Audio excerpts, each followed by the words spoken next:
బులెటిన్లో బ్రేకింగ్ చూస్తున్నాం. బీఆర్ఎస్ మాజీ ఎమ్మెల్యే గాదిరి కిషోర్ పై Anakapalli MP CM Ramesh serious అయ్యారు. తనపై అనుచిత వ్యాఖ్యలు చేస్తారంటూ జూబ్లీహిల్స్ పోలీస్ స్టేషన్లో ఫిర్యాదు చేశారు. దీంతో కిషోర్కు పోలీసులు నోటీసులు ఇచ్చారు. రేపు ఉదయం 10 గంటలకు గాదిరి కిషోర్ విచారణకు హాజరు కానున్నారు. గతంలో కేటీఆర్పై సీఎం రమేష్ పలు ఆరోపణలు చేశారు. ఆ ఆరోపణలు ఖండించిన కిషోర్ ఈ వ్యాఖ్యలు చేస్తారని ఫిర్యాదులో సీఎం రమేష్ తెలిపారు.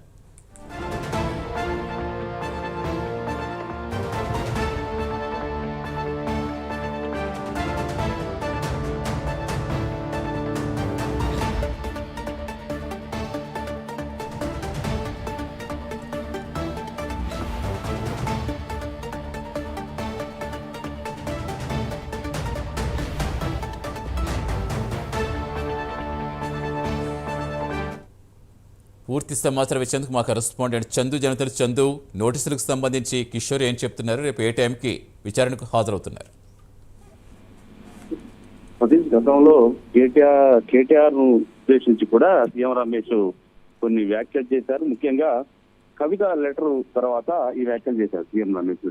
అదే ఢిల్లీలో సీఎం రమేష్ నివాసానికి కేటీఆర్ వచ్చాడని, అదేవిధంగా బీజేపీలో టీఆర్ఎస్ పార్టీని విలీనం చేస్తాను, కవితను జైలు నుంచి బయటికి తీసుకురావాలి, అది బీజేపీ పెద్దలతో మాట్లాడాలి అని చెప్పి కూడా కేటీఆర్ సీఎం రమేష్ తో చెప్పినట్టు కూడా సీఎం రమేష్ తన ప్రెస్ మీట్ లో చెప్పుకొచ్చారు. ఈ క్రమంలోనే బీఆర్ఎస్ పార్టీలో లీడర్లంతా కూడా ప్రెస్ మీట్లు నిర్వహించారు. అదే క్రమంలో తుంగతుర్తి మాజీ ఎమ్మెల్యే గాదిరి కిషోర్ కూడా ప్రెస్ మీట్ తన నియోజకవర్గంలో నిర్వహించారు. ఆ సమయంలో ఆయన కొన్ని ఆరోపణలు కూడా ఖండిస్తూ మాట్లాడారు. అయితే ఈ క్రమంలోనే తనను దూషిస్తూ మాజీ ఎమ్మెల్యే గాదిరి కిషోర్ కుమార్ మాట్లాడారని చెప్పి జూబ్లీహిల్స్ పోలీస్ స్టేషన్ లో ఎంపీ సీఎం రమేష్ కూడా ఫిర్యాదు చేశారు. ఈ కేసు కూడా చాలా రోజులు అవుతోంది. ఈ క్రమంలోనే ఈ కేసులో మాజీ ఎమ్మెల్యే గాదిరి కిషోర్ కు జూబ్లీహిల్స్ పోలీసులు మొదట నోటీసు ఇచ్చినప్పటికీ ఆయన రెస్పాండ్ కాలేదు. మరోసారి నోటీసులు ఇచ్చిన నేపథ్యంలో రేపు ఉదయం 10 గంటలకు జూబ్లీహిల్స్ పోలీస్ స్టేషన్ లో విచారణకు హాజరు కావాలని కూడా గాదిరి కిషోర్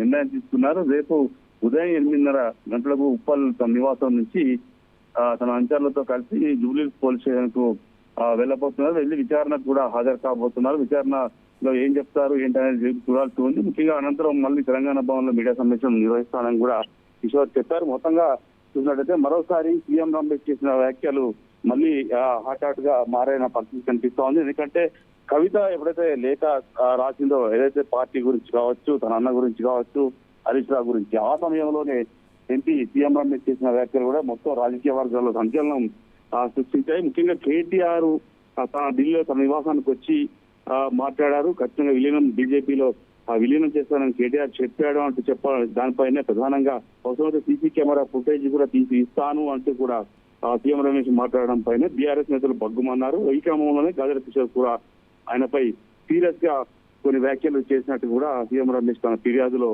పేర్కొన్న నేపథ్యంలో రేపు ఉదయం అయితే జూబ్లీహిల్స్ పోలీస్ స్టేషన్ లో విచారణకు గాదిరి కిషోర్ హాజరు కాబోతున్నారు. Satish. Right, thank you Chandu.